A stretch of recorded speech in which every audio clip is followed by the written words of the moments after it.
Hello! The weather is really lovely today, so I wanted to do a spring themed nail art. So I did these one stroke flowers. I started out with this liquid nail art tape by BeautyIll. Then I used a yellow and a green nail polish to do an ombre. The yellow one is by Essence, the green one is by Sinful colors. I also used a little sponge. By the way, I'll just list all the polishes I've used down below, as well as all the tools and other items. But yeah, I also used acrylic paint and a flat brush for the flowers, as well as some rhinestones. To pick them up I used a rhinestone picker, but you could also just use a dotting tool or a toothpick or whatever works for you. And then finally I finished it all off with top coat. This one is by Catrice, the Gel Like top coat. So yeah, I started out with a green base, like a green background. I do acrylic nails, so you know, like alternatively you could just put regular green nail polish on your natural nails. And once that's dry, just apply liquid nail art tape all around it. You could use normal tape, but that's way more of an effort. So yeah, this is way easier. That's why I'm using it. Then I use a sponge to sponge on the ombre.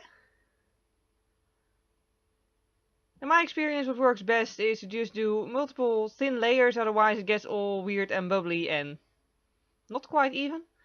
So yeah, I just did 2 thin layers. I didn't want a very, really extreme ombre. As long as it had 2 different colors, it was fine by me. Then I just remove the liquid nail art tape immediately.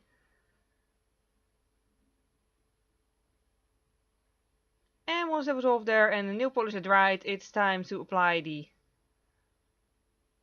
flowers. Yeah, pretty much the idea of the one stroke technique is pretty much you just put 2 different colors on each side of the brush. Like one part of the brush here is pink, the other one is white. And then just create all the petals in one single stroke. It's a very easy technique, at least it appears to be. When other people do it, however, when I attempt it, it's suddenly way more difficult somehow.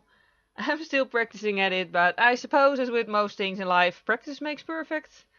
So yeah, I do think it actually works out way better than it did when I only just started trying out making flowers like this, so there's definitely improvement. But yeah, I do think it's a very beautiful way to make flowers, and it looks way more complicated than it is. That is one fact that is true. So yeah, I just think it's really fun to do.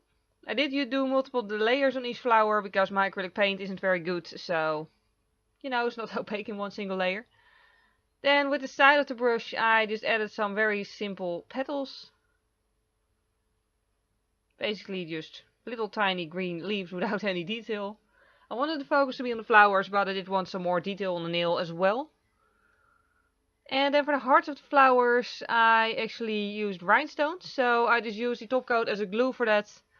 Then added some orange rhinestones to the heart of each flower. It just depends on how much of the heart of the flower is actually visible on the nail. So on this nail, on the top one I added 3 little rhinestones, and on the bottom one I only added 1 because it's slightly more to the side, I guess. Could also use multiple colors, but I just wanted to go for, I don't know, I wanted to go for multiple colors but not too many colors, so I just decided to go for orange.